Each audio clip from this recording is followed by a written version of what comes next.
Halo Gan, balik lagi di channel Wijaya Studio.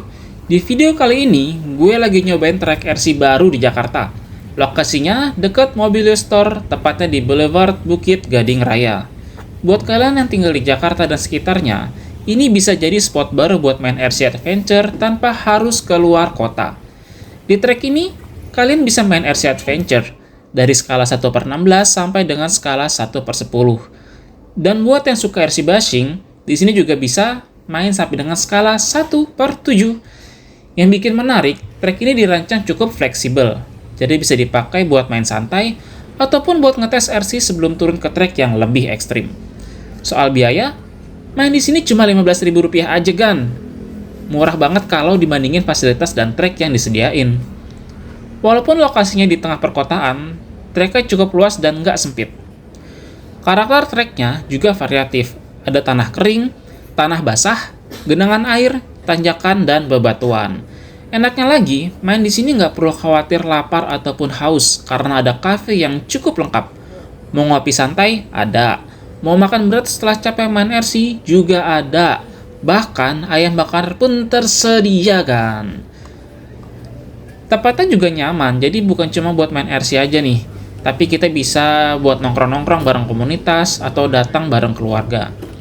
Sedikit info harga makanannya ya. Paket ikan ayam soto mulai dari 30 sampai 35 ribu. Kalau pengen simple, ada menu mie mulai dari 20 ribuan. Mulai dari mie nyemek, mie goreng, mie rebus sampai mie tek-tek. Snack juga lengkap. Mulai dari 15 ribu aja. Roti bakar, pisang bakar, kentang goreng, mix platter sampai dengan tempe mendoan. Tuh. Buat pecinta kopi, kopi di sini juga lumayan lengkap. Mulai dari 15 ribuan, ada teh, jus, dan bisa main RC santai tanpa ribet. Oke, sekarang kita masuk ke bagian RC yang lagi gue pakai hari ini.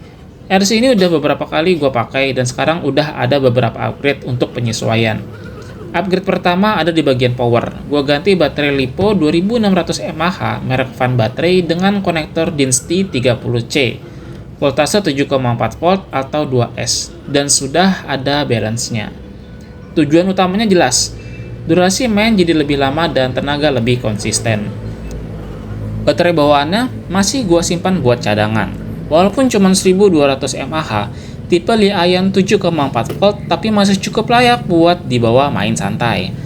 Upgrade kedua, gua nambah beban di velg buat ningkatin traksi. Velg bawaannya ini masih plastik, ukuran 1,9 beadlock dengan ukuran ban 120.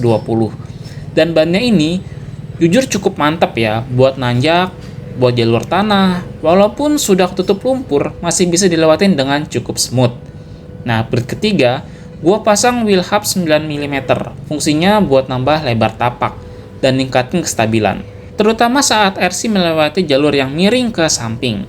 Karena RC ini pakai hard body yang cukup berat, upgrade ini cukup kerasa efeknya, dan sejauh ini masih cukup work. Upgrade keempat, di bagian bodi, gue sudah pasang roof rack berbahan besi. Selain bikin tampilan jadi lebih gahar, bobot RC jadi lebih bertambah. Nah, karena bobot belakang sudah cukup berat, aksesoris lain sementara belum gue pasang, biar distribusi berat tetap seimbang. Upgrade kelima, RC ini sudah gue bikin waterproof. Gue pakai lem Tianmu dan melapisi semua bagian elektroniknya, dari servo, ESC, receiver, sampai lampu-lampu realistisnya. Upgrade ke-6, gue ganti servo horn-nya, jadi lebih panjang dan berbahan metal. Selain lebih kuat, ini bikin angle steering RCMN jadi lebih besar, jadi lebih enak buat belok di jalur sempit. Nah, upgrade ke-7, gue sudah tambahin panhard. Soal fungsi, detail secara setting, dan alasan kenapa gue pakai panhard bakal gue bahas di video yang terpisah. Singkatnya, handling mobil jadi lebih enak, walaupun perlu sedikit setting tambahan biar hasilnya lebih maksimal. Untuk servo, masih pakai bawaan. Responnya memang agak terlalu lambat ya, tapi karena gearnya sudah metal, masih bisa aman untuk dipakai. Lagi pula RC ini bukan buat ngebut, masih buat main santai, jadi nggak perlu terlalu yang responsif dan super cepat. Nah, ESC juga masih cukup bagus, masih halus, dan sudah ada brake-nya, dan sejauh ini masih bisa diandalkan, jadi belum ada rencana ganti. Untuk remote masih cukup oke, frekuensi 2,4 GHz, klaim jarak 100 meter, dan pakai baterai 3,7 volt atau AA2. Intinya, gue cukup puas main RCMN di track ini. Walaupun modifikasinya belum terlalu ekstrim, RC ini bisa jalan dengan sangat baik. Traksinya dapat, handlingnya enak, dan pastinya seru buat dimainin. Kalau kalian lagi cari track RC di Jakarta yang murah, nyaman, dan variatif, tempat ini bisa jadi salah satu pilihan. Kalau suka konten RC Adventure kayak gini, jangan lupa di like, komen, dan subscribe. Kita ketemu lagi di video selanjutnya. Sampai jumpa!